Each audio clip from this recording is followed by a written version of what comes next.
tara, luto tayo ng sinantol. Yes, nagugulay ang santol. Kung hindi mo pa alam at kung hindi mo alam kung paano, panoorin mo tong video na to hanggang matapos. And since nauuso naman ngayon ang mga trivia, may trivia ako sa'yo na ang proper way of peeling circular shaped fruits and vegetable is like this. Nakaharap sa'yo ang matalas na part ng kutsilyo. So, kung hindi ka naman komportable doon, edi huwag mo na sundin. Char! Lagi namang may pasawa. Hindi, joke lang. And then, ikukudkudin na natin ang santol para makuha natin yung ganitong texture.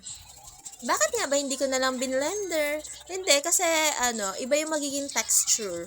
May gusto akong i-achieve kung paano kung natikman yung pagkain na yun. Gusto ko ganun din yung pagkakaluto ko. And then, ayun na nga, after mo na kugkudkudin, lalagyan mo siya ng asin at saka ng konting water. Tapos mamassage mo siya ng ganyan para matanggal yung pakla. Yes, may konting mapakla dyan. Hindi ko alam kung bakit, pero ganyan ang way ng pagtanggal nun. Then, piga-pigain mo lang siya. And then, after that, ganito na ang itsura niya. Tapos, ayan na mga ingredients. Pause nyo na lang. At maggisa na tayo. So, sa mga nag-aantay, eto na nga! Eto na kung paano niluluto. Medyo ma-process lang talaga siya. Pero, tsaga-tsaga lang kung gusto mo makakain na masarap. Diba? So, eto na, panoorin nyo na lang kung paano maggisa. Char.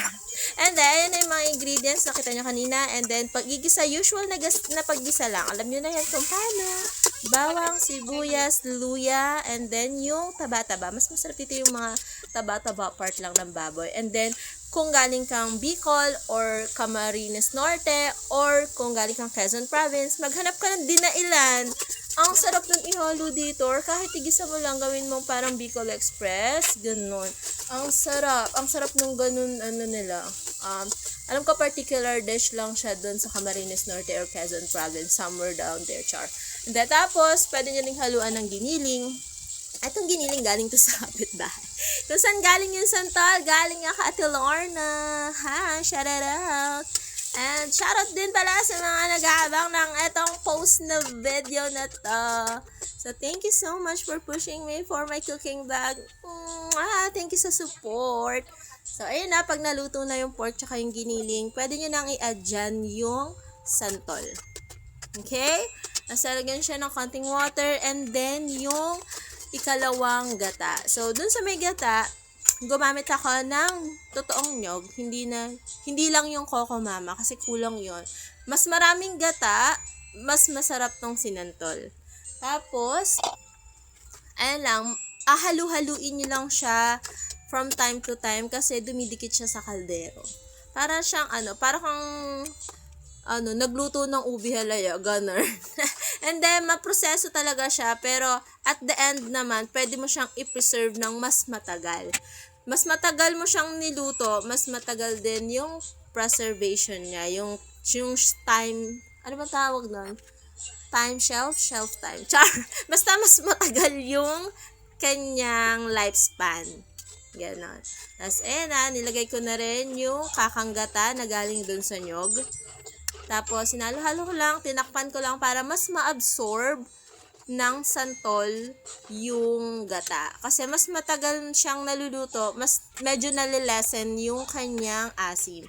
Tapos, that point, nilagay ko na rin yung kakanggata from Coco Mama and sugar. Naglagay ako ng sugar, ng patis, nag-add ako.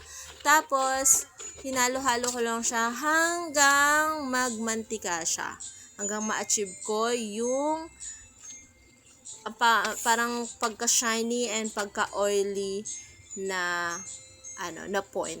Ayan, zoom in ko para mas makita nyo na nag-oily na talaga siya. Then, at that point, pwede nyo na ihalo yung inyong siling green, siling labuyo, or depende sa anghang na gusto ninyo. So, ayan na. Diba nakikita nyo yung mantika? Ganyan. Masarap na siya pag ganyan na yung kanyang level. So, ayun lang. Thank you for watching. Sana natuto kayo. Happy eating! Thank you for watching. Mwah!